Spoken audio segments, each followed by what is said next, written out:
और इस बीच बेंगलुरु से एक बड़ी खबर आ रही है। उद्यान एक्सप्रेस में आग लगने का दुर्घटनापूर्ण मामला सामने आया, जहां पर उद्यान एक्सप्रेस में आग लगी है। उद्यान एक्सप्रेस के 2 एसी कोचेस में आग लगी है। दरअसल सांगोली रायन्ना रेलवे स्टेशन की यह घटना बताई जा रही है। किसी के हताहत होने की खबर नहीं है। और इस दुर्घटना में आपको बता दें, उद्यान एक्सप्रेस में आग लगने के बाद देखिए धुआं उठता हुआ दिखाई दे रहा है। भयंकर धुआं यहां से उठ रहा है, लेकिन वक्त रहते लोगों को बाहर निकाल लिया गया था। और उद्यान एक्सप्रेस के 2 एसी कोचेस में आग लगी। आग लगने के बाद क्या स्थिति थी आप देख सकते हैं। ये उद्यान एक्सप्रेस जो कि बेंगलुरु में आग की चपेट में आ गई, जहां खिड़की का कांच तोड़कर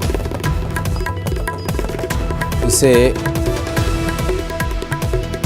धुआं निकाला गया यहां से। और उद्यान एक्सप्रेस के 2 एसी कोच आग की चपेट। आग कैसे लगी ये अभी तक स्पष्ट नहीं हो पाया। रेलवे के अधिकारी मौके पर हैं और आग को बुझाया गया है। और ये गनीमत रही कि कोई भी हताहत इसमें नहीं हुआ है, किसी को चोट इसमें नहीं आई है। ये संगोली रायन्ना माफ कीजिएगा, ये जा रही थी ट्रेन और किसी के हताहत होने की इसमें कोई जानकारी नहीं है। उद्यान एक्सप्रेस में आग लगी थी एसी कोचेज में।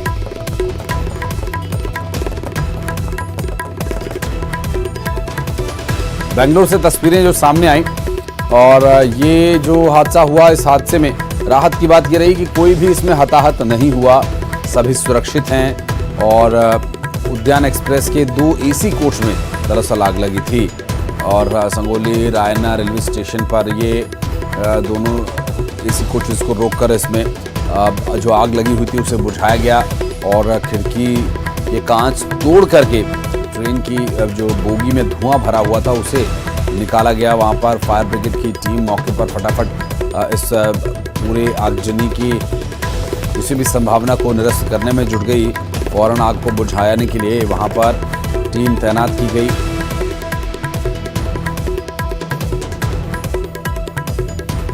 ये जो 2 तस्वीरें आप देख रहे हैं, दरअसल ये बड़ा हादसा हो सकता था, लेकिन राहत की बात ये रही कि इस हादसे में कोई हताहत नहीं हुआ, सभी यात्री सुरक्षित हैं। रेलवे प्रशासन के अधिकारी इस पूरे मामले की जांच करेंगे और स्वाभाविक है जांच बनती है। इसमें जांच होने के बाद क्या कारण रहा आग लगने का, उस पर क्या जानकारी मिलेगी आप तक पहुंचाएंगे। कोरबा से बड़ी खबर। कोरबा चांपा मार्ग पर जाम लग गया, 2 किलोमीटर लंबा जाम लग गया। जाम से स्कूली बच्चे परेशान हो रहे हैं। शहर में ट्रैफिक व्यवस्था पूरी तरह से चरमरा गई है। कोरबा चांपा मार्ग पर लंबा जाम लग गया, 2 किलोमीटर लंबा जाम यहां पर लगा हुआ है।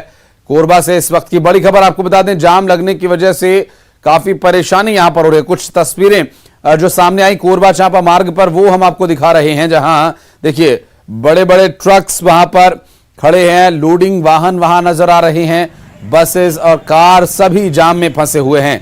2 किलोमीटर लंबा ये जाम आखिर क्यों लगा, क्या कारण है, क्या कोई सड़क पर वाहन खराब हो गया है, ये अभी तक स्पष्ट नहीं हो पाया।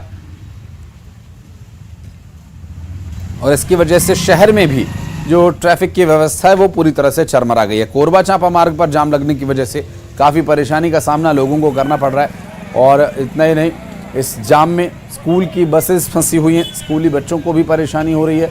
और आवागमन के लिए और लोगों को तो समस्या हो ही रही है। और 2 किलोमीटर इस लंबे जाम में यहाँ पर अब्दुल असलम से हम बात करेंगे, हमारे सहयोगी इस वक्त मौजूद हैं। अब्दुल, क्या वजह है, क्यों जाम लगा हुआ है, ये कब तक खुल पाएगा?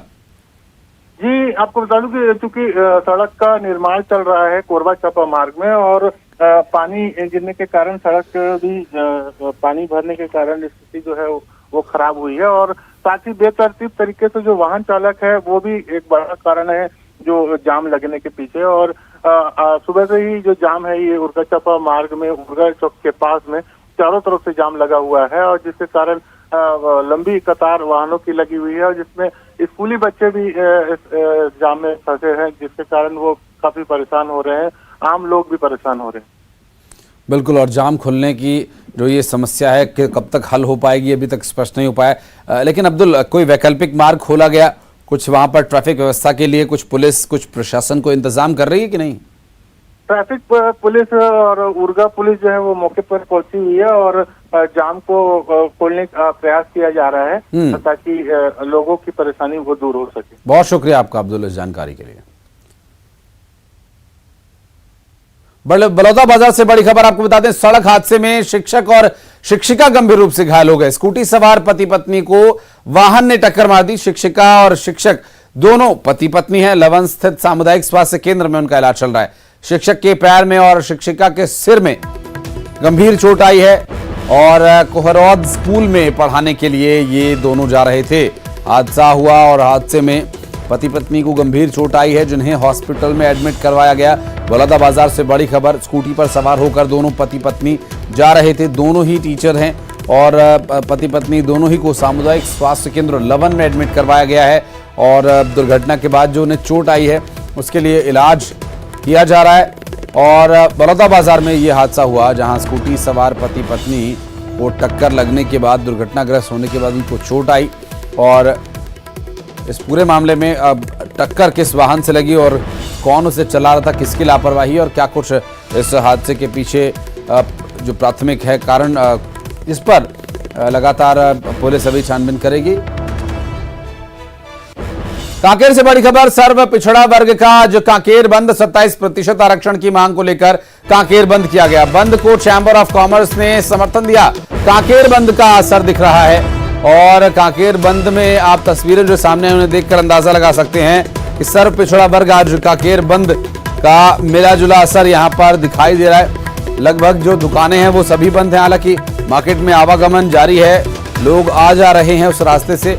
बंद को चैंबर ऑफ कॉमर्स, कांकेर बंद का पूरा असर यहां पर दिखाई दे रहा है। तस्वीरें बाजार की देखिए और खेम नारायण हमारे सहयोगी इस वक्त फोन लाइन पर है। खेम, बंद है कांकेर आज पूरी तरह से?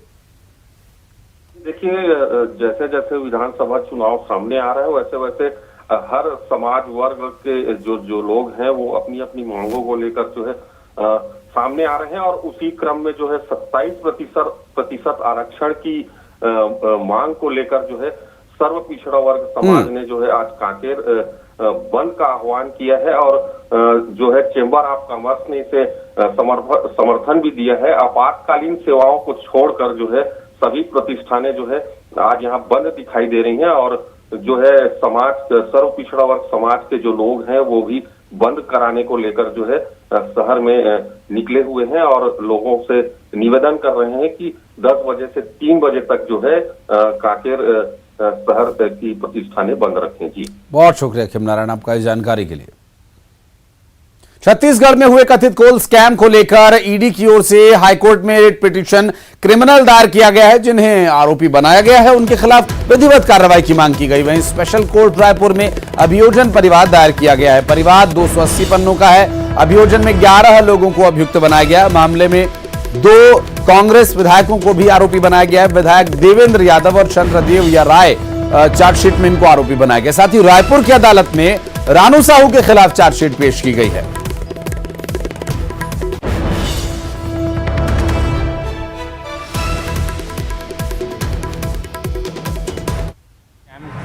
अग्रिम जो हमारा इन्वेस्टिगेशन आगे चल रहा था उस इन्वेस्टिगेशन को आगे बढ़ाते हुए हमने निखिल चंद्राकर और रानू साहू जो कि IAS अधिकारी हैं उनकी गिरफ्तारी की थी और गिरफ्तारी करने के बाद आज उनके विरुद्ध हमने उनके और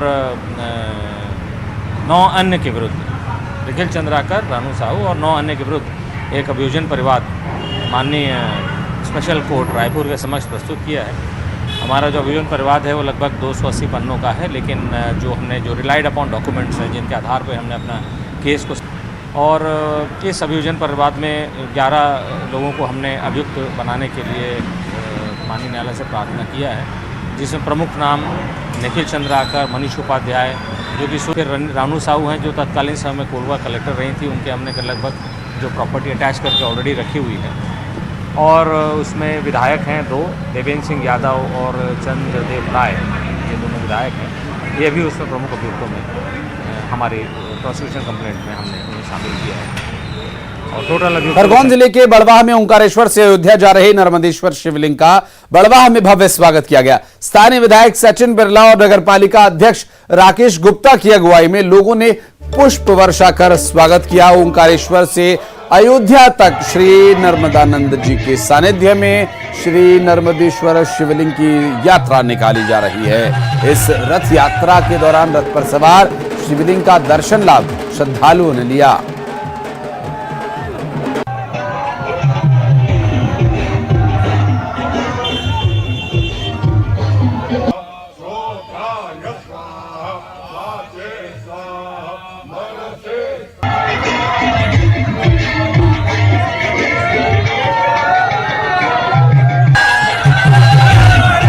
और इसी के साथ इस बुलेटिन में फिलहाल इतना ही।